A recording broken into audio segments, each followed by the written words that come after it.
The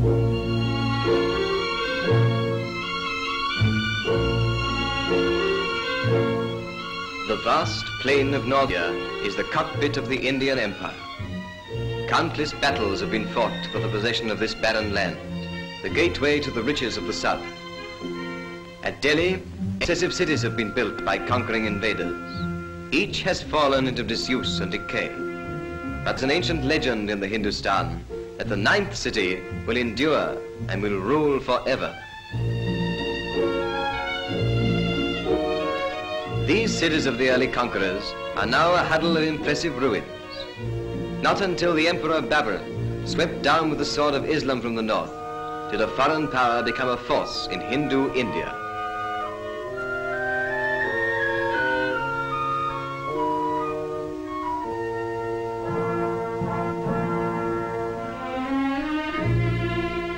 For Humayun, the son of Babur, this tomb was built. The graceful architecture of the last and richest of the Mughal empires exercised a fascination upon India which will never lose its hold. The great Akbar followed Humayun, and around the ruins of his predecessors, his many victories for Allah are celebrated in dome and arch and graceful column. Here in this column is at once the loot of one great battle and the monument of yet another, a sacred pillar of the purest iron, wrought by some strange and undiscoverable method which has preserved it from the rust of centuries. The Qutb Minar, the famous Tower of Victory, was begun by one and successively completed by the Mughal conquerors of Delhi. 238 feet of carved red sandstone.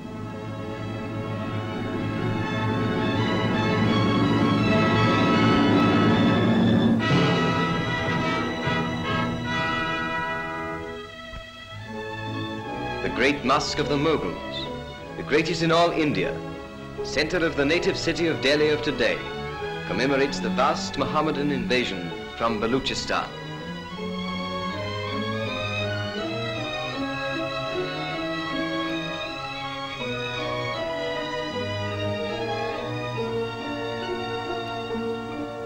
Long, shallow pools are laid out for the ritual washing of the face and hands, which every true Mohammedan must scrupulously perform before he is allowed to pray. In this great mosque and its forecourt, 20,000 people can assemble and give praise to Allah.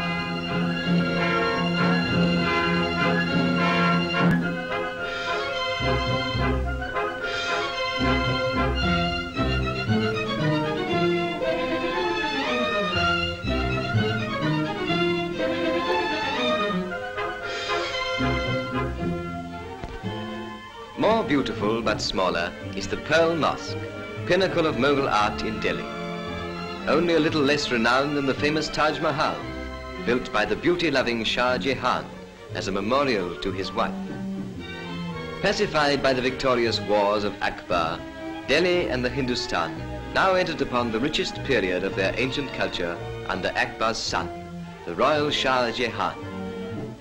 The Delhi of that time, the era of the greatest Persian poets, became enchanted by the love of beauty for itself alone. The palace of Old Delhi was athrong with men and women of high caste. Such women as these adorned the palace gardens, the stamp of aristocracy upon their brows, the color of their robes ablaze against the dark green cypresses. Before it is put on, the Indian sari, the flowing robe of Indian women, is the most shapeless garment in the world.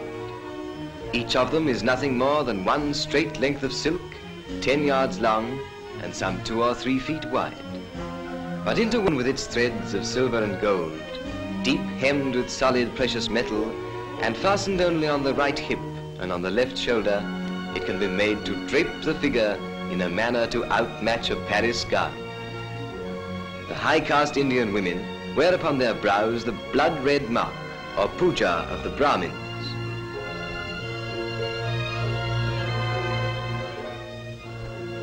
Under Shah Jahan, who caused the marble of his palace walls to be inlaid with semi-precious stones, with sardonyx, cornelian, chalcedony and chrysoprase, the pursuit of happiness came expressed in languor, enervating Hindustan until the highest form of living was to watch the changing shapeliness of passing clouds. But the 9th, enduring Delhi, had then yet to be erected.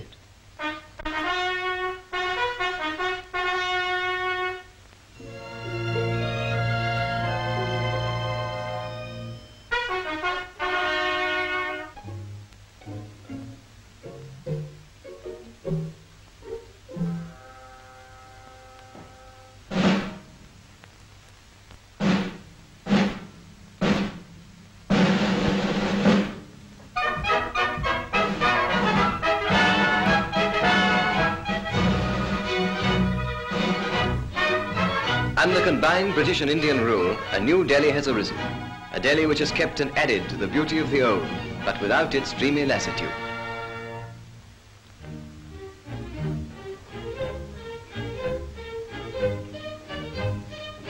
Connaught Place, the business centre of the modern Delhi, brings a new grace to the wilderness of northern India.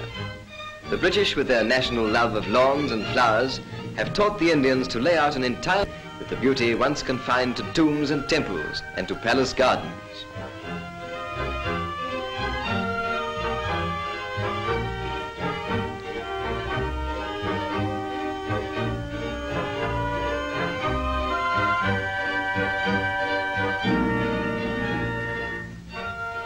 British and Indians are cooperating to carve out a nobler future for this Delhi than was possible under a despotism. In this, the magnificent House of Assembly, British, Muslims and Hindus combine in governing. The spirit of the new and vital Delhi is externalized in a new style of architecture, deriving its inspiration not from one tradition but from two, molding the culture of two continents into a third. Where once water was a luxury and a profusion of it the prerogative of princes, there are giant fountains in the public squares.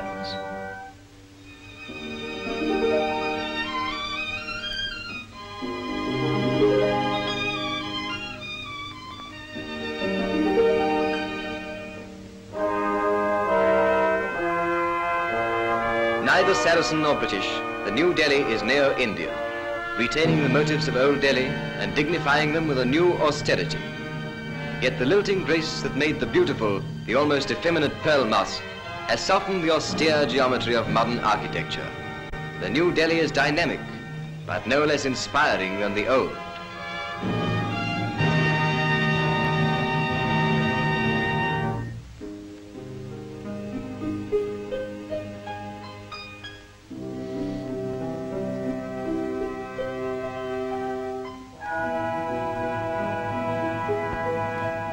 And where there was once only a burnt and acrid plain, there is a green and fertile land, laid out with a prophetic eye to the increasing future of the capital of India, the 9th, enduring city, which in the old legend of the Hindustan will stand and rule forever.